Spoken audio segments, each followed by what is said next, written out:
Are you ready to embrace the unknown? You are in a position right now where you have got to make up your mind and understanding what it's going to take to get through whatever adversities that you are facing at this time. The challenges that you are facing, the challenges that you are going through at this moment in your life are exactly what they are. They are challenges. And each challenge plays a significant role in your life. You get yourself in a position where you start to doubt yourself. You have no faith. You don't trust what's coming next. But there is nothing that could come out of this if you don't have the faith and the capabilities of pushing forward. At this point in your life, you're starting to think more about the impossible rather than the possible. And if things are in a position where you feel that it's impossible for you to carry on, then there won't be any success along the way. Yes, challenges will come, and there are going to be many adversities that you must face, but you don't have the right to give in or to give up. Certain things happen for certain reasons at certain times, but what do? Do you continue to push forward, or do you decide to give up? If you're focusing more on the impossible, then the impossible will consume you and take everything from you. Everything is not going to go the way you want it to go. You have to understand that the struggle must happen. Weakness will come. And all of these things that you are enduring right now in your life is just going to teach you rather than necessarily break you. You don't have to give in to these circumstances, but you can learn from them. You can give it what it needs, but don't give in to the weakness and the satisfaction of giving up. There is nothing that can come of this. See, if you wake up every day and you say you're not a morning person, you're doing a serious disservice to yourself, because your attitude determines your altitude. A lot of your mornings start off bad because you've taken claim that you're not a morning person. Why would you not be a morning person when the whole goal is to wake up every morning? That's your goal, is to wake up every morning. You got to be a morning person. Here's what happened. I was selling Amway. I got into Amway. Amway taught me a lot about positive attitudes. First self-help books I read. And this guy was a sponsor of mine. He lived in Rochester, New York. His name was John Walker. And I was laid off, man. Got laid off from Ford Motor Company. I'm 22 years old. And I'm sleeping. And he would call every morning. And I'd pick up the phone. Hello? Steve, how you doing? John Walker, man. How's you doing? Having a great day today, man. Great to be alive. What are you doing? I said, man, I'm asleep. He just hang up. Next morning. Hello. 5:30, 6 o'clock. Hello? Steve, John Walker, man. How you doing? Hope you have a great day, man. Love talking to you. You okay? Yeah, John. Click, he hang up. Next morning, 6 o'clock. Hello. Steve, John Walker, man. I said, what the is wrong with this dude? I said, man, what the just calling on you, man, making sure you have a great day, man. I love you, man. Click, he hung up. Every day for 3 weeks in a row, he did the same thing. You know how I answered the phone? Every day, the same day, I answered the phone the exact same way. Hello? Finally, after about 3 weeks, the phone rang. I said, hello? He said, Steve, why do you answer your phone like that? I said, what, man? I'm asleep. He said, no, man. You got to be in the life-changing business. People have got to look at you like a light. Something should be in you that shows other people that there's hope. He said, you don't know this about yourself, but you're going to be that person one day. And you got to start preparing for what you want to be.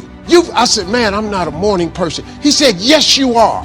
He said, because you're going to wake up every day for a long time. He said, man, don't ever do that, man. At least let God know you're glad you're alive if you don't let nobody else. And he hung the phone up. Man, do you know I couldn't even go back to sleep. So the next morning, about 4:30, I done got up. I'm sitting on the edge of my bed. You better not call this phone right here. Hello? Steve, hey John, this is Steve Harvey, man. I'm up, I'm having a great day, man. He said, that's what I'm talking about, hung up. The next morning, he called right back, 5 o'clock. Hello, is this John Walker? It sure is. This is Steve Harvey, man. Boom, and I've been that way ever since. Little did I know that in the year 1995, somebody would offer me $2 million to do a morning show in Chicago. I started waking up one city, 107.5 WGCI in Chicago. Next thing I knew, I had a radio show, #1 show in Los Angeles, 92.3 The Beat.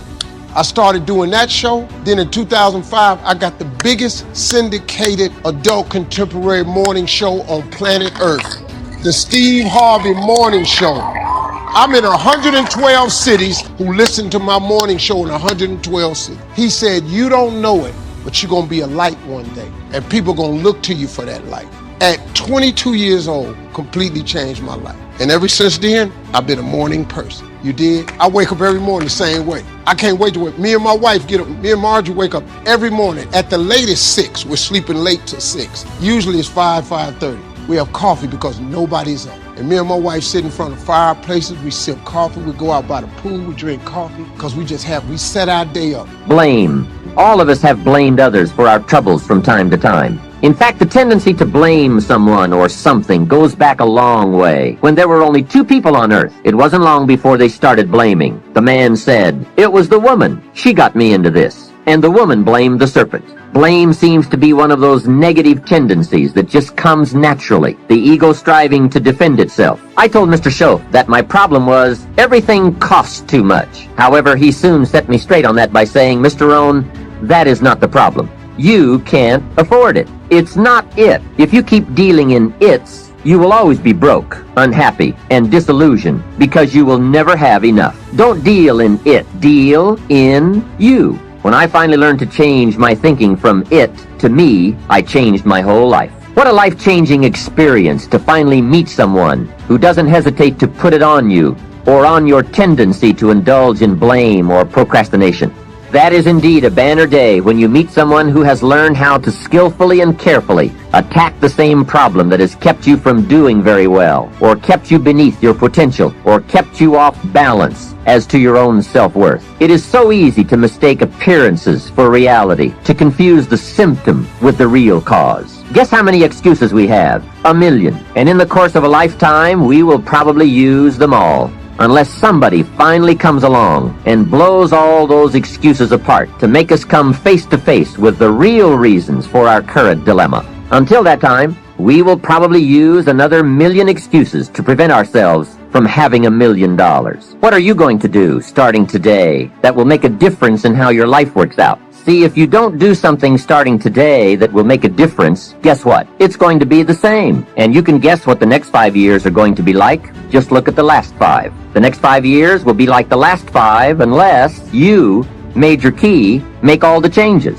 Now here's another key question. What can you do starting today that will make a difference? That's a good question. What can you do? What can you do with economic chaos?